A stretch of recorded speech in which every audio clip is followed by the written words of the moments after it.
Remember, I covered a corrupt piece of you-know-what detective who raped many women, including, according to the allegations, a 13-year-old child. Put his picture up full mass here. The women that he brutalized, the black women that he brutalized, will not be able to sue this cop because of a statute of limitation issue and some other dynamics.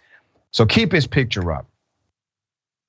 This individual, his name is Roger Golubski. Roger was a longtime detective, Kansas City, was accused of sexually assaulting black women and girls. He was also accused of treating them like animals. However, the state statute of limitations stops them from suing this piece of garbage. Now, legislators all across America, they have actually changed laws in order to capture some individuals who are able to escape this statute or this limitation. They have not changed the law for him.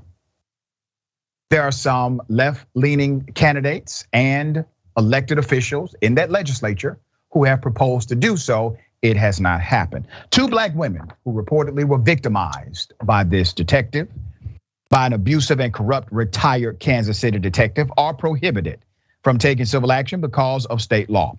According to reports, Roger Golubski, a white man, had a thing for black women, and he would use his power as a police officer to sexually exploit them.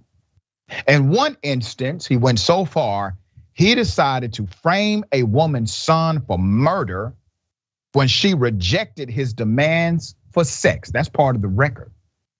We know that happened. This is not speculation. There's more. Ophelia Williams told the Kansas City Star this detective forced himself on her after officers arrested her twin 14-year-old boys in 1999. A lawyer during a disposition proceeding asked Williams if she ever called the police. Did you ever call the police, Miss Williams? She said no. He was the police. Exactly. The detective worked for the Kansas City Police Department for 35 years. 35 years, his corruption reigned in that particular office with significant protection. During that time, it reportedly was well known in the department that he would have sex with black female prostitutes and informants and fathered a number of children, according to court documents. In the 1980s, he forced Rose McIntyre to perform oral sex to save her boyfriend from a false arrest.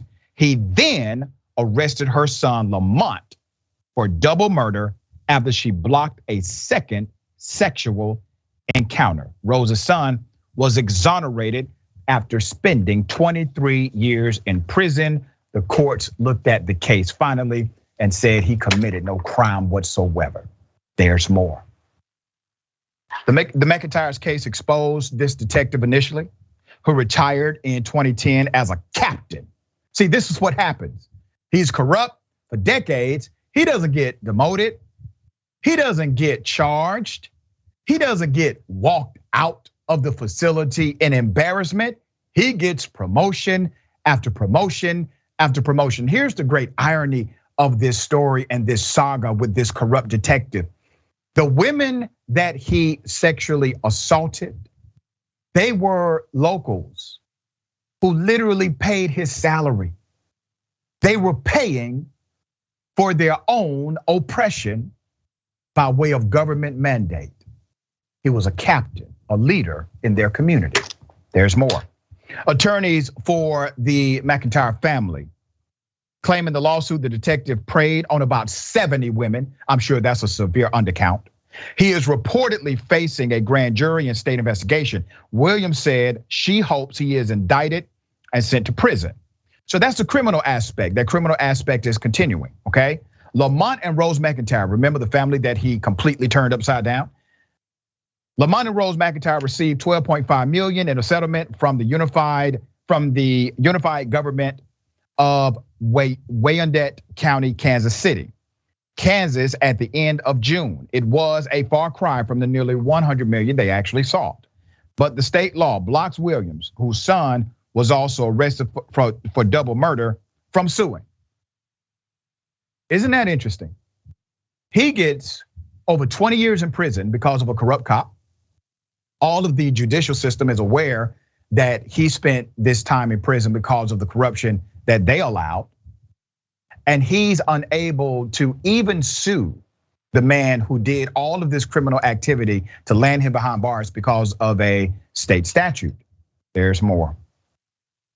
The detective told Williams that he was close with the district attorney and could help her get her sons out of jail, she said. Several days earlier, this detective was with officers when they executed a warrant at her home. He told her she had nice legs and her 12-year-old would be just as pretty when she grows up. There's a reason that's part of the story. I'm going to get to that in a moment. As he sat with her and talked about aiding her son, he reportedly drew closer to the woman and put his hand on her leg. She stood up and smacked it away, even after seeing his department issue gun. Golubski pushed Williams on a couch and sexually assaulted her. The sexual abuse continued for about more than a year, according to a 2020 record. Williams said she never reported the assaults because she feared retaliation. She had up to 2 years to file a sexual assault claim under Kansas law. Williams has since hired attorney William Skepnick, who said there should not be a statute of limitations for breaches of public trust like this. And I agree. Now, we'll say this about the statute, okay? In my reading of this particular statute, it actually does not start until there is what's called zero intimidation to report. Let me break it down another way. If there's active intimidation or coercion not to report a particular crime, the statute of limitation basically never starts. Now, I'm not sure why that has not been an angle so far, but typically that's what the courts will uphold in virtually every jurisdiction. That's to stop the public policy nightmare of somebody basically threatening to kill you during the duration of the statute of limitations. There's more. In another deposition, Tina Peterson, remember her name, said she helped numerous alleged victims while working at a shelter for battered women in the 1980s. He would dump some still undressed. When he was done with them, she added, once again, I'm reminding you, the department was aware of this criminal activity and they still made him captain. Another woman, only identified in court documents as SK, said this detective started abusing her in 1997 when she was 13 years of age. It continued for 4 years. Kansas is one of 4 states, including Arkansas, South Dakota, and Washington, where child victims can sue up until they turn 21 years old. Iowa is the only state with a lower age limit at 19. Numerous legislative attempts to raise or remove this time limit on sexual assault lawsuits have failed. I got more. Laura McDonald. Ms. McDonald, executive director of Metro Organization for Racial and Economic Equity, said the restrictions are bogus and said they should never exist for rape survivors. So here's the thing, this detective is still living, okay?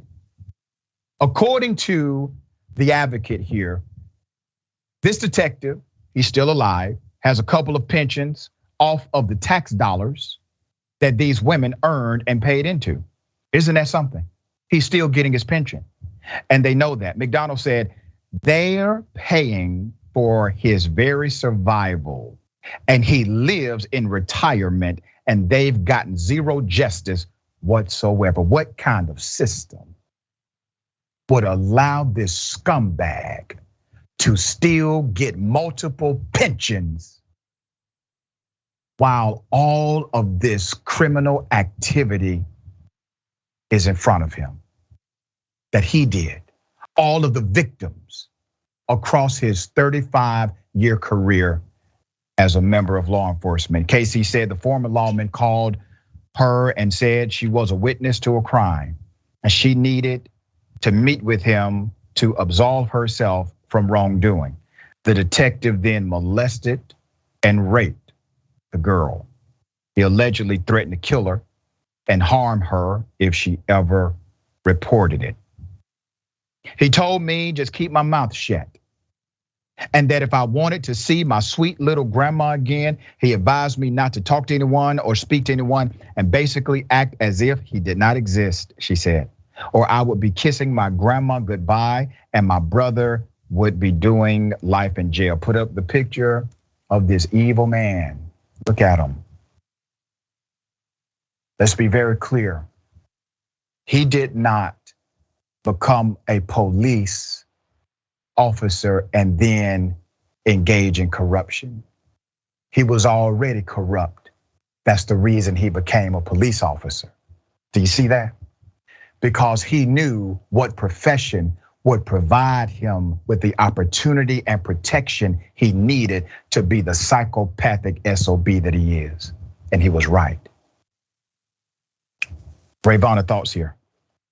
Yeah, I mean, it's just a disgusting story, but I mean, it's not a new one. Throughout all of American history, white men have been raping black women and girls to not just exert dominance and power over them, but I studied this in my undergrad, wrote about it, particularly after the Civil War. They would do it to establish, dominance over black men. And you see that here because he's sexually abusing these women and then putting their sons in jail for crimes they did not commit. Yeah. He's doing it in front of their boyfriends at the threat of jailing them. I mean, this is a disgusting racist practice, and it is not surprising to see it coming from someone who is in law enforcement. And like you said, he became a cop because he is corrupt, because he wanted the ability to do this with impunity. And that's what he found in a police department that was willing to protect him while knowing that he's engaging in these kinds of crimes. And you can't turn to the victims and say, well, why didn't you report it? Who would she report it to? Who would these women be reporting it to? The police station that's there to protect this man in the position of power. He is the police department.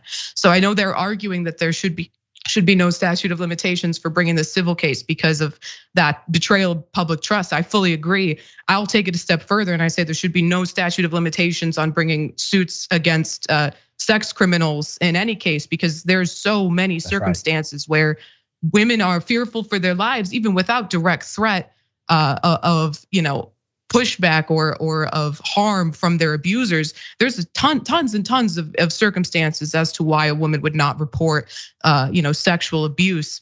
She's in an abusive relationship. It's hard to get out of those. The statute of limitations could pass and she might not be able to get that justice that she needs, because putting them in jail is one thing, but getting any form of any sort of monetary value to help start repairing the damage that has been done, that's an important aspect of the justice. And seeing these states put limitations on minors who were the victims of sex crimes, that is a disgusting miscarriage of justice, and that needs to be addressed.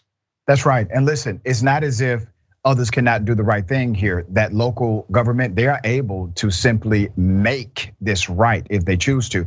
The state can also, through the legislature, make this right if they choose to, without even changing the law. They can make this right directly with these individual victims, and they can change the law as well. All right.